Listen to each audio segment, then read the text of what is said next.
I walked through a ghost town that shaped a legend, and I didn't expect to feel haunted by hope. As I stepped onto the soil of Knob Creek, Kentucky, where Abraham Lincoln spent part of his boyhood, the world seemed to slow down. The trees whispered stories older than America itself.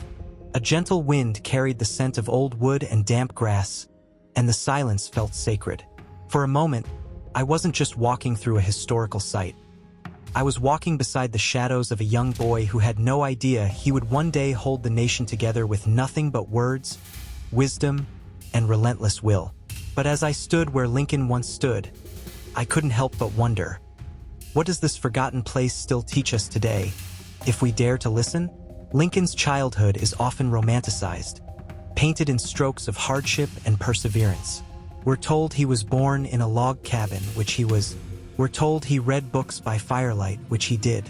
But when you're actually there, when you see the tiny creek, the uneven farmland, and the fragile replica of his family's cabin, the mythology gives way to something more human. You begin to see not a hero, but a child. A barefoot, curious, perhaps lonely little boy, shaped more by instability than destiny. His father, Thomas Lincoln, moved the family frequently. They faced land disputes, crop failures, and constant uncertainty. Knob Creek wasn't a place of comfort.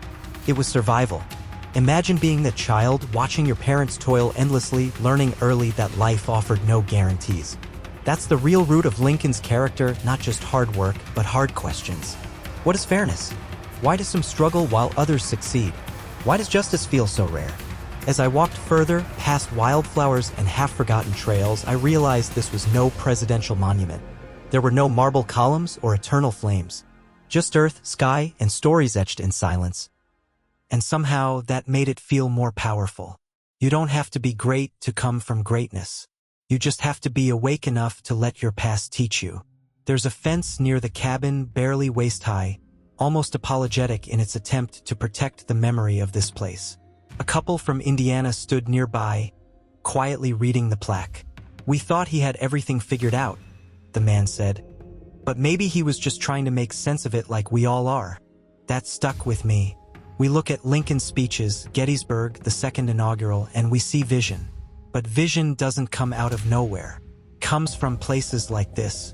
Places where silence asks louder questions than crowds ever could. I couldn't help but think about my own childhood. The confusion. The times I felt small. Isn't that what makes Lincoln's rise so incredible? Not that he was perfect, but that he came from a place where perfection wasn't even on the menu. He saw cruelty. He saw inequality. And later, he stood up to it not with vengeance, but with deep, deliberate thought. And that's where the story turns inward. We all have a Knob Creek. A place we're shaped by, even if we never go back. A place that felt too small, too rough, too unpromising. But maybe that's where the real foundation is built.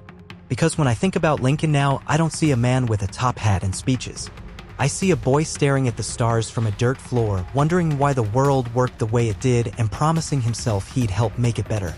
So what if greatness isn't about rising above our origins, but returning to them with open eyes? What if our most powerful stories begin not in palaces, but in the quiet, weather-worn corners of forgotten towns? If this made you pause, share your Knob Creek moment in the comments. Where were you shaped? What did it teach you? And more importantly, how have you used it?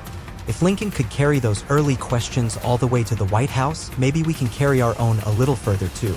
Don't forget to like, share, and subscribe for more journeys into the human side of history. Because the past doesn't just tell us where we've been.